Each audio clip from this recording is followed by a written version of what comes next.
Adobo pambahay. Una po sa lahat, pinakukuluan ko po yan sa tubig at asin para po mabawasan ang kanyang kolesterol at para mas malinis ng konting kulo lang naman po. Tapos itatapon na po natin yung pinakuluan at saka natin timplahan ng toyo.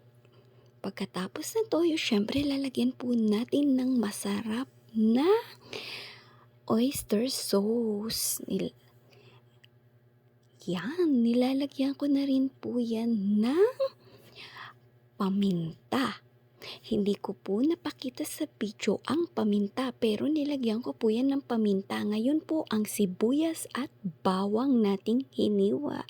Nilagay ko na rin po ang 2 kutsarang asukal nga po pala dyan. Pagkatapos niyang sibuyas at bawang. Lagyan na rin po natin ng syempre, suka para po hindi po siya madaling masira at syempre pampalasa. Manamis-namis, maalat-alat at masarap na chicken adobo. Pag naluto na po yan, takluban na po natin ang ating nilulutong chicken adobo para mas pumasok sa kanyang kalooban ang lasa ng mga flavors or sangkap niya. Masarap po yan ng aking chicken adobo, sabi ng aking 4 anak.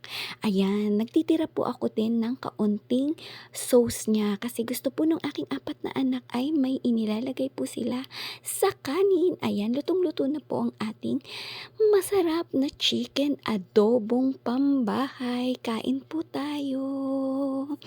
Thank you and God bless.